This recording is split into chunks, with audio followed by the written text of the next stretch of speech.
Oi, pessoal. Me chamo Patrícia. Esse é o meu sinal. Eu sou professora de atendimento educacional especializado no Colégio Pedro II, aqui no estado do Rio de Janeiro. E hoje estou com vocês para falar sobre direitos de aprender. Sou uma mulher branca, de estatura baixa, tenho cabelos longos, lisos, que estão soltos. Estou usando uma camisa de manga longa e gola alta cinza, com algumas aplicações de pérolas na altura dos ombros. Estou usando um brinco verde. Estou sentada numa cadeira preta, de frente para um computador. Atrás de mim, uma parede branca. Apareço em enquadramento na altura do busto. E a apresentação de hoje será feita em 22 slides, que seguem o padrão do template do curso Lato Sensu de especialização em Educação Especial e Inovação Tecnológica. E o primeiro que está aparecendo na tela é a logo do curso, as mãozinhas para o alto, coloridas, com duas delas do símbolo atual do autismo. Vou dar início à minha apresentação, trazendo, então, a primeira semana, Direito de Aprender e Relações de Ensino, com o tema da intervenção pedagógica inicial e essencial. Trago aqui o meu nome completo, professora doutora Patrícia Cardoso Macedo, do Amaral Araújo, e vou iniciar com o primeiro slide, trazendo a introdução com os nossos pressupostos do que nós vamos conversar ao longo da apresentação de hoje. Então, como princípio básico da inclusão, nós temos o reconhecimento da diferença, que é traduzida em cada localidade, respondendo às demandas encontradas. Acreditamos, portanto, que a educação inclusiva ela não vai privilegiar uma única metodologia de ensino e que o trabalho com a diversidade na realidade escolar do nosso país ainda tem sido alvo de muita preocupação e incerteza, principalmente quando falamos da educação de sujeitos com deficiência intelectual, deficiência múltipla ou algum outro comprometimento cognitivo. Essas são algumas das contribuições trazidas pelas professoras Márcia Plete, Maíra Rocha, Mariana Oliveira, do ano de 2016. No slide seguinte, eu também trago algumas contribuições das professoras Márcia Marim e Márcia Maretti, quando elas argumentam sobre o desafio da inclusão escolar ser justamente favorecer o desenvolvimento particular de um sujeito num contexto coletivo, apontando, então, para a necessidade de uma individualização do ensino, considerando a forma peculiar ou diferente do aluno aprender. E aí, a partir desses pressupostos, eu vou trazer um pouquinho das contribuições também da minha pesquisa realizada a nível de doutorado, que se encerrou no ano passado, de 2021. E como título desse slide para a nossa conversa, eu trago o começo de tudo, uma volta pelo mundo da educação infantil. Essa tese tem por título A Chegada de Crianças com a Síndrome Congênita do Zika Vírus na Educação Infantil, Formação de Professores e Inclusão Educacional.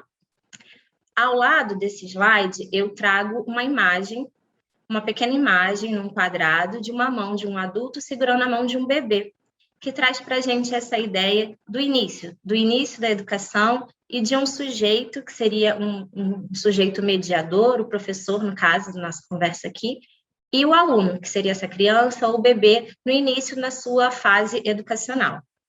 Essa pesquisa, ela ocorreu no âmbito do Programa de Pós-Graduação em Educação da Universidade Federal Rural do Rio de Janeiro, no Instituto Multidisciplinar, na Baixada Fluminense, no município de Nova Iguaçu, e fez parte de dois grandes projetos realizados dentro do Observatório de Educação Especial e Inclusão Educacional, coordenado pela professora Márcia Plete, que foi financiado pela CAPES, CNPq e FAPERJ.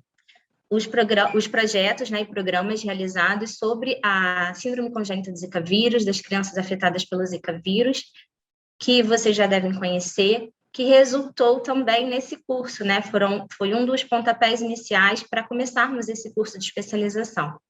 Então, eu vou trazer um pouco do que foi debatido durante o programa que nós avaliamos na tese, todas as contribuições que a pesquisa pode trazer para a gente no debate de hoje. E aí, no próximo slide, eu trago um trecho das diretrizes curriculares nacionais para a educação infantil, para a gente começar a pensar sobre o que seriam esses direitos de aprender. Então, em 2009, essas diretrizes elas já tratavam, no seu artigo 4, sobre uma definição de criança como sendo um sujeito histórico e de direitos, que nas interações, relações e práticas cotidianas que vivencia, constrói sua identidade pessoal e coletiva, brinca, imagina, fantasia, deseja, aprende, observa, experimenta, narra, questiona e constrói sentido sobre a natureza e a sociedade, produzindo cultura. E aí, referência de Brasil 2009. No slide seguinte, eu trago um trecho que descreve a Base Nacional Comum Curricular, que é um dos documentos de caráter normativo e definidor que nós temos hoje, né, para a educação básica, da qual a educação infantil se faz como primeira etapa, que vai tratar sobre um conjunto de aprendizagens essenciais que pretende assegurar direitos de aprendizagem que visam a construção de uma sociedade justa, democrática e inclusiva. Sendo, então, a educação infantil essa primeira etapa, nós trazemos a base porque essa proposição se coloca para ela. No slide seguinte, então, nós vamos trazer essa contribuição, tanto da Base Nacional Comum Curricular para a educação infantil e as diretrizes nacionais da educação infantil, trazendo sobre os direitos de aprendizagem e o desenvolvimento nessa faixa, etapa da educação básica brasileira. Então, nós trouxemos aqui em 6 círculos o que seriam os verbos, né, para se trabalhar, as ações para se trabalhar nessa etapa. Então, nós temos o direito de conviver, brincar, participar, explorar, expressar e conhecer-se dentro dos direitos de aprendizagem dessas crianças, dos bebês e crianças na educação infantil, nessa primeira etapa da educação. E a partir dessas ações, nós vamos pensar esse início da vida. E aí, o slide seguinte, eu trago a imagem de um documentário chamado Começo da Vida, que vai ser recomendado, já foi recomendado para vocês assistirem, porque traz umas contribuições bastante interessantes para a gente pensar essa etapa educacional, para a gente pensar os direitos das crianças. E a imagem do tema, né, desse documentário, que tem em 4 quadrantes, uma mãe oriental com seu bebê abraçada, uma mãe negra com seu bebê abraçada a ele, um pai branco com um bebê abraçado e uma bebê sozinha no último ângulo. Então, eu trouxe 2 citações, na verdade 3 citações que foram encontradas nesse documentário, que acho que são bastante pertinentes para o que a gente está conduzindo ao longo de hoje. Os primeiros anos são como construir a estrutura de uma casa. É a estrutura sobre a qual todo o resto se desenvolverá. Foi um pediatra e neurocientista que falou essas palavras nesse documentário, que, se vocês puderem assistir, vai ser bem interessante para o nosso debate. E, a partir daí, uma outra pediatra também traz a ideia de que os bebês eles vão aprender muito mais nessa etapa inicial de vida do que em qualquer outro momento da vida. E ela fala, bebês aprendem mais nos 3 primeiros anos de vida, como jamais aprenderão de novo. Aprendem mais rápido, de 0 a 3 anos, do que aprenderão dos 10 aos 13, dos 20 aos 23, ou dos 30 aos 33. E a última citação é, quando você dá atenção ao começo da história, ela pode mudar por inteiro. E aí, com base nessas contribuições, nós trazemos também a perspectiva teórica do nosso trabalho, que se baseia nos estudos de Vygotsky, Lev Vygotsky, que já é bastante conhecido na nossa área educacional, esse psicólogo russo que traz contribuições ímpares para a gente pensar a educação de crianças com deficiência, com condições atípicas de aprendizagem, seja elas em decorrência da síndrome congênita da Zika vírus, que foi o tema da minha pesquisa, ou não. Podem ser crianças com outras múltiplas deficiências, crianças com deficiência intelectual, ou outras condições. E Vygotsky ele vai tratar como ser humano sendo constituído pelo resultado de 2 linhas de desenvolvimento, uma que seria natural e a outra social. Para ele, a aprendizagem ela vai ser a precursora do desenvolvimento. Então, ela vai funcionar como uma espécie de mola ou motor que impulsiona o desenvolvimento do sujeito. Sendo assim, nas palavras de Vygotsky, o aprendizado adequadamente organizado desperta vários processos internos de desenvolvimento, que são capazes de operar somente quando a criança interage com pessoas em seu ambiente e quando em cooperação com seus companheiros. A partir também da perspectiva dos direitos humanos, entendendo a inclusão como base de uma educação democrática desenvolvida com a diversidade cultural, é que nós trazemos essa etapa da educação, a educação infantil, como um momento singular para agirmos no desenvolvimento e na aprendizagem, né? Na aprendizagem, consequentemente, no desenvolvimento das crianças, principalmente as crianças com alguma deficiência. Vygotsky nos leva, então, a pensar nessa interação ou colaboração, como podemos chamar também, que se estabelece com o ambiente e com as pessoas. E aí a gente traz essa ideia do ambiente porque ele também é importante. É importante garantir o direito de um ambiente que proporcione todas aquelas ações que nós mencionamos anteriormente, de conviver, de brincar, de explorar, de conhecer-se. É um ambiente propício para que essas ações desenvolvidas com um viés pedagógico, com intencional, trabalhe em favor do desenvolvimento dessas crianças. Então, tendo a compreensão que os colegas mais experientes vão influenciar os menos experientes, nós entendemos que aí vai ocorrer aquela experiência pessoal significativa, trazendo, então, aprendizagem e, consequentemente, desenvolvimento, nos pautando, assim, nos conceitos já bastante divulgados, conhecidos entre todos os profissionais da área da educação ou aqueles que atuam com pessoas com deficiência, que é a zona de desenvolvimento proximal e a mediação simbólica abordadas por Vygotsky. Seria, então, nessa zona de desenvolvimento proximal que deve atuar o professor, procurando colaborar para a viabilização de processos que estão amadurecendo nas crianças. Dessa forma, não basta submeter os pequenos a condições ideais e esperar que ele faça seu próprio caminho. Não é simplesmente, então, trazer um ambiente propício, mas é também que o educador deva procurar intervir sempre que necessário a elevação da qualidade da aprendizagem desses sujeitos, desses bebês e crianças.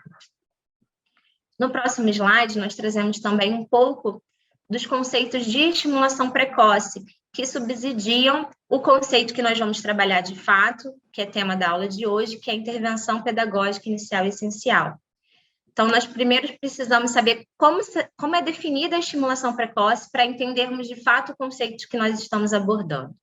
A estimulação precoce seria, então, um termo que abrange uma variedade de estímulos para auxiliar o desenvolvimento motor e cognitivo de lactentes e crianças, e pode ser definido como um programa de acompanhamento e tratamento multiprofissional para recém-nascidos de risco ou com alguma deficiência, envolvendo tipicamente terapias tradicionais como fisioterapia, terapia ocupacional e fonoaudiologia. Aí foram trazidos por autores, por Trevisan, a partir dos estudos de Xavier, e nós trazemos também uma citação de uma pediatra pesquisadora do IFE, lá da Fiocruz, Maria Elizabeth Moreira, que fala sobre essa janela de oportunidade que nós temos para fazer alguma coisa por essas crianças durante o primeiro ano de vida. Então, seria esse primeiro ano, os primeiros anos de vida dessa criança, como nós abordamos, né, os 3 primeiros anos, aqueles que nós podemos ver um potencial de aprendizagem e desenvolvimento muito mais acelerado e mais propício do que em qualquer outro momento da vida. Então, esse primeiro ano de vida é quando o cérebro ainda está em desenvolvimento. É neste momento que uma área afetada pode ser substituída pelo crescimento de uma área normal por conta da neuroplasticidade. Por isso, também, nós trazemos essa citação para mostrar a importância de se trabalhar, de se debater, de se estudar a educação infantil, essa primeira etapa da educação básica, que muitas vezes é deixada de lado até nos debates da educação especial. Nós temos visto bastante pesquisas, bastante ações que envolvem muito o ensino fundamental. Nós temos algumas pesquisas acontecendo também no ensino médio, na educação superior. Na educação infantil nós também temos, mas nós temos visto que ao longo desse tempo a educação infantil não tem sido uma área que tem dado tanto valor como deveria ser dado. E pensando nisso, nós trazemos então no slide seguinte o conceito do tema de hoje, a intervenção pedagógica inicial e essencial. ela se subsidia nas práticas de estimulação ou intervenção precoce, como é chamado por alguns autores, e na perspectiva inclusiva que nós debatemos aqui nos primeiros slides, nos primeiros momentos da apresentação. Então, isso seria o quê? Trazer o amparo da perspectiva histórico-cultural baseada nos pressupostos de Vygotsky, entendendo que o professor vai precisar agir propositadamente com viés pedagógico, que está aqui até em destaque no slide, a importância que se tem do viés pedagógico na mediação dos processos de aprendizagem e desenvolvimento dos bebês e crianças no ambiente escolar. Então, por que o destaque para o viés pedagógico? Anteriormente, nós falamos sobre a estimulação precoce, a intervenção precoce, que se dá muito no âmbito da saúde ainda, na área que envolve a fonoaudiologia, terapia ocupacional, fisioterapia, mas nós tratamos aqui sobre a escola, sobre o professor. Então, nós precisamos pensar sobre esse viés pedagógico. A contribuição da intervenção desse termo, intervenção pedagógica inicial e essencial, ela se dá justamente no âmbito da educação. E esse termo não surgiu sozinho, ele teve início, na verdade, na banca de qualificação da minha tese, que foi em 2020, e no ano de 2021, no ano passado, com a conclusão da tese, ele foi legitimado, né, a partir da aprovação da tese e de toda a realização do programa em que se baseou a pesquisa. Então, ele se apresenta como um possível norteador para profissionais da educação infantil, uma vez que ele preconiza um conjunto intencional de ações e práticas docentes com variados estímulos, tendo o objetivo de exercer influência na qualidade de vida de sujeitos em determinadas situações, na iminência do desenvolvimento que não ocorre, para contribuir em seu processo de aprendizagem e construção de conhecimentos. Então, seria a ideia de um conjunto de ações com viés pedagógico, ações intencionais, então, ações pensadas, ações planejadas, pensadas colaborativamente, em parceria com todos os profissionais da escola que recebem esse aluno, que atendem esse aluno, aqueles profissionais também que atendem esse aluno, muitas vezes fora da escola, em suas terapias, seja ela terapia ocupacional, fisioterapia, fonoaudiologia, com neuros, pediatras, enfim, outros profissionais da saúde que agregam valor na contribuição do trabalho que será desenvolvido na escola. E aí nós trazemos no próximo slide o entendimento da educação infantil como sendo esse espaço-tempo um lugar da construção de relações interpessoais, intrapessoais e com conhecimento.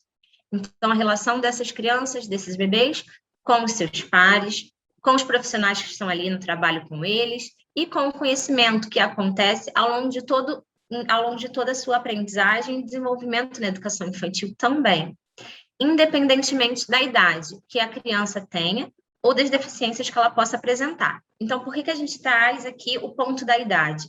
Porque a estimulação e a intervenção precoce, ou intervenção precoce, ela trabalha muito no âmbito de 0 a 3 anos, mas nós entendemos que a educação infantil não agrega somente as crianças de 0 a 3 anos, pelo contrário.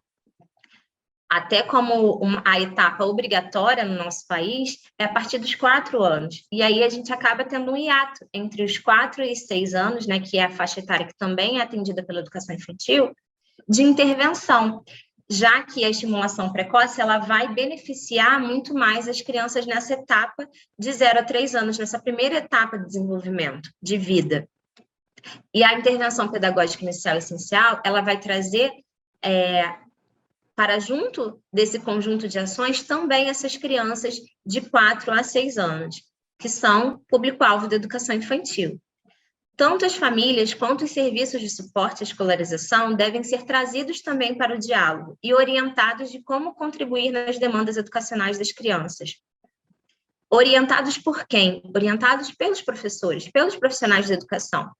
Porque, como eu disse, a estimulação precoce ela vai trazer contribuições preciosíssimas, mas vindas da saúde para a educação. Muitas vezes a gente pega os norteadores da estimulação precoce e aplica na escola de alguma forma como professor. Isso já acontece, o que nós estamos trazendo aqui não é algo novo, surgiu do zero, não é, é baseado no que a gente já vê, no que já é feito dentro dos ambientes de creches e pré-escolas, mas trazendo isso para o âmbito da escola, para o profissional da educação, trabalhando a partir das contribuições da própria educação especial, dessa área de conhecimento, entendendo, então, a educação especial como uma área de conhecimento, não somente como uma modalidade de ensino.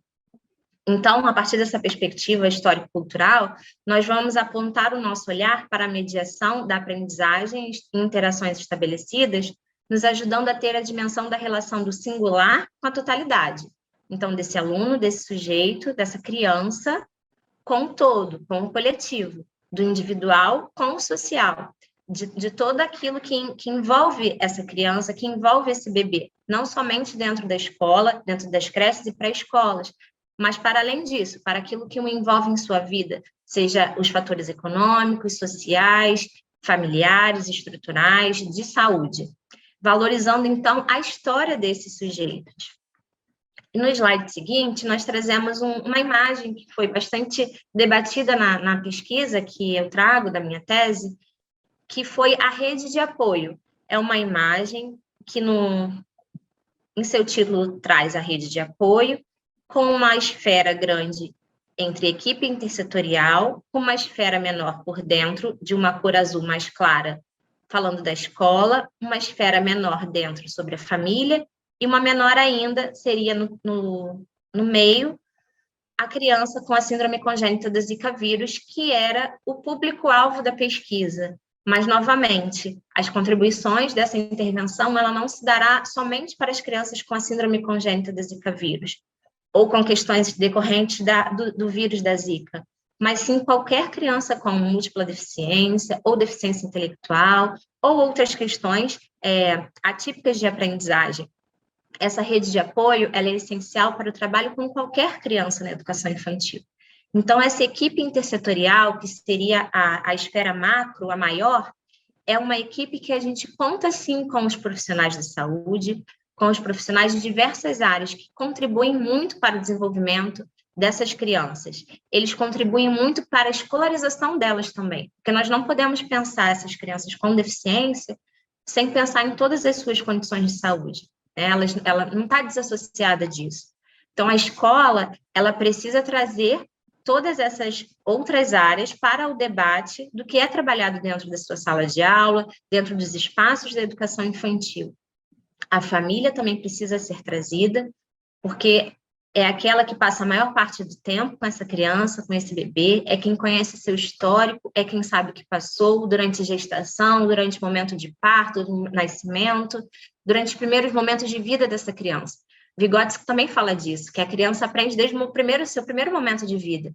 Então, seria utópico pensar que é a escola que vai trazer toda a aprendizagem e desenvolvimento dessa criança. Pelo contrário, a escola precisa trazer tudo aquilo que já vem com essa criança, levar em consideração isso, para a partir daí desenvolver o seu trabalho, de modo que seja estabelecido todo um complemento daquilo que a criança vive em outros espaços. Partindo disso, nós defendemos que a inclusão educacional e a intervenção pedagógica inicial e essencial, quando elas são realizadas com planejamento, com acompanhamento, e a partir dessa rede de apoio que nós estamos trazendo, elas vão ser, sim, eficazes no desenvolvimento dessas crianças, sejam elas acometidas pelo síndrome congênita do Zika vírus ou por outras condições atípicas de aprendizagem, como eu já mencionei. Então, para isso, é necessário que esses profissionais de educação recebam a formação continuada. Este é um ponto muito importante do debate, que foi trazido ao longo de toda a nossa pesquisa, que nós temos trabalhado aqui também no curso, essa formação. A necessidade do surgimento dessa especialização foi entendendo que a formação continuada, preferencialmente em serviço, né, mas quando ela não é possível de se dar em serviço, essa formação continuada, ela é essencial para trabalhar práticas colaborativas e para disporem de uma rede intersetorial de apoio. Então, os profissionais da educação, eles não devem estar sozinhos, eles não deveriam estar sozinhos, né? Eles precisam, sim, dessa rede de apoio, de um suporte para a realização do seu trabalho, e receberem essa formação. Esse curso é exatamente isso, é proporcionar aos profissionais da educação essa formação continuada, essa formação específica, trabalhando temas que são temas preciosíssimos do cotidiano, do dia a dia mesmo, das escolas, das creches, das pré-escolas, trabalhando com vocês, né, os temas que são importantes, aqueles temas que nós vamos lidar ao longo de todo o nosso trabalho com essas crianças. E no slide seguinte, eu trago alguns pontos que nós devemos destacar aqui da nossa apresentação de hoje, que são importantes para a gente pensar no desenvolvimento, nos processos de conhecimento, de aquisição de conhecimento, de construção de conhecimento dessas crianças. Então, o primeiro deles seria identificar precocemente alterações no desenvolvimento da criança e ou indicadores de risco, possibilitando, então, uma intervenção mais adequada e oportuna.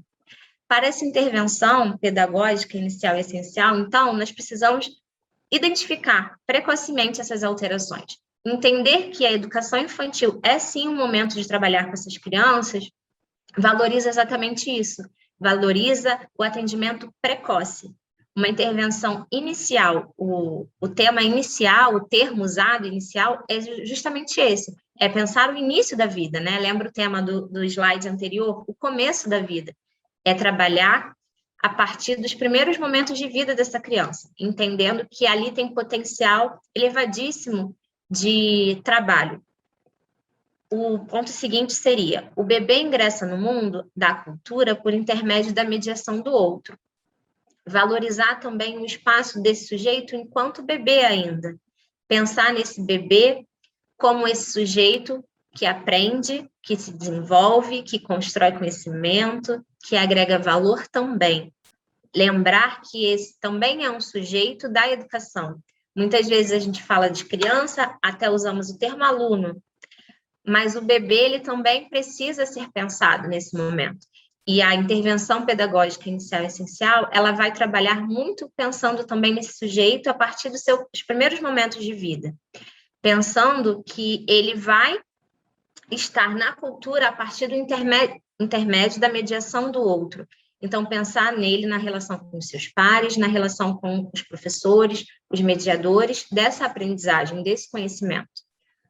O próximo ponto é a rede de apoio. Então, seria a intersetorialidade.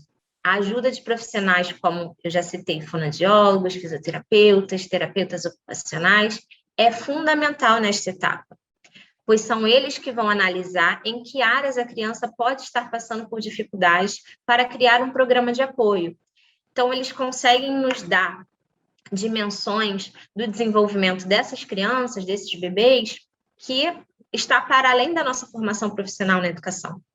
Então, é preciso trazer essa rede de apoio para, a partir daí, pensarmos as ações com viés pedagógico. Então, pensar ações não unicamente para pensar o desenvolvimento de uma habilidade motora, mas não, uma habilidade motora que, a partir dela, vai trazer uma construção de conhecimento que vai garantir o direito dessa criança que nós trabalhamos lá no início, se conhecer, aprender, conviver, brincar, explorar, experienciar, vivenciar, que são os direitos que devem ser garantidos para ela nessa etapa da educação e ao longo de toda a sua escolarização.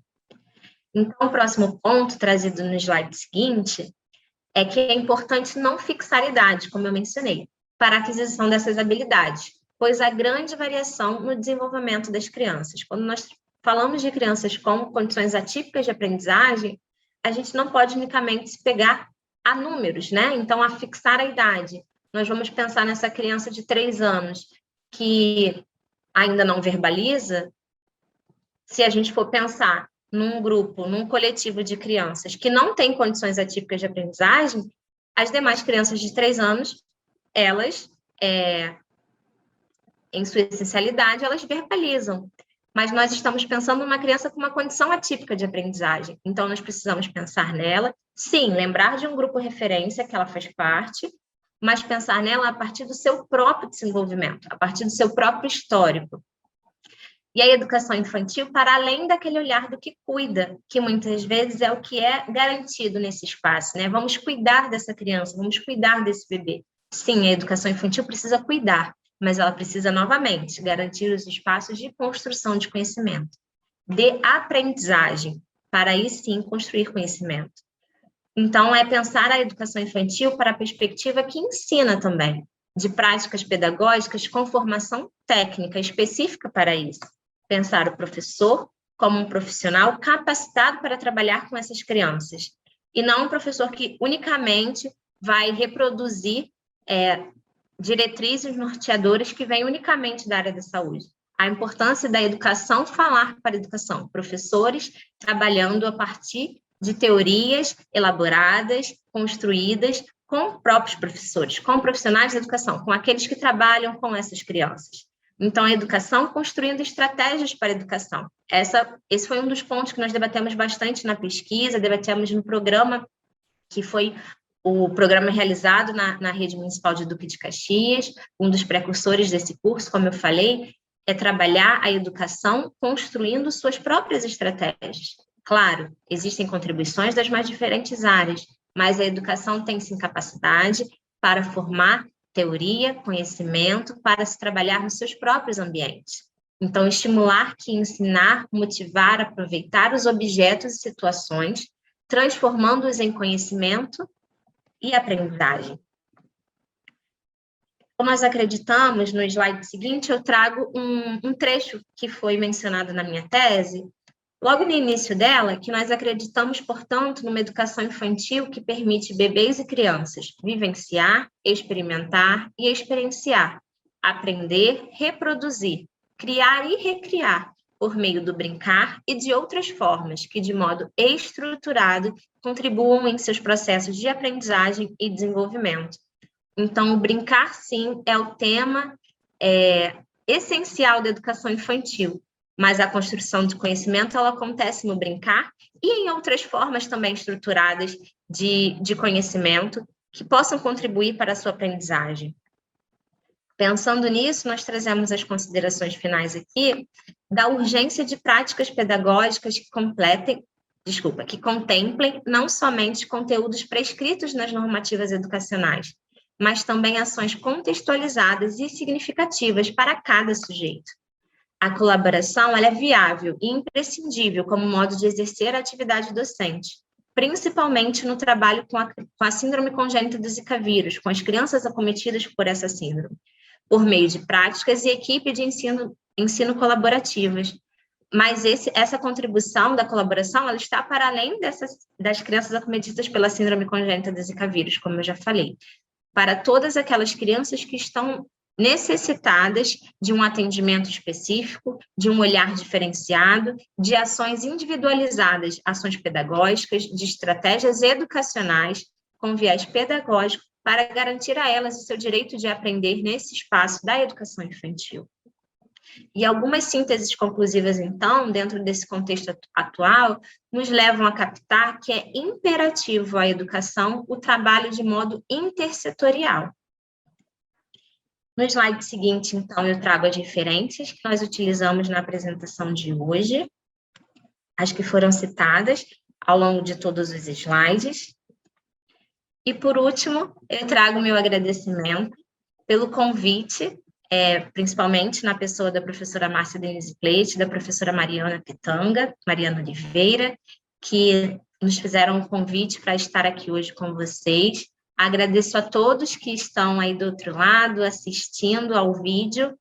Não sei em que momento vocês irão assistir, mas a importância desse vídeo é da gente poder, então, pausar, voltar, pensar nesses conceitos que foram tratados. Nós trazemos questões teóricas, mas teóricas que embasam práticas pedagógicas, questões teóricas decorrentes de uma pesquisa totalmente prática, pesquisa envolvendo mais de 50 profissionais da educação que trabalham diariamente com crianças, que receberam em suas creches e pré-escolas crianças acometidas pela síndrome congênita do Zika vírus, nesse momento inicial de recebimento dessas crianças em seu processo de escolarização.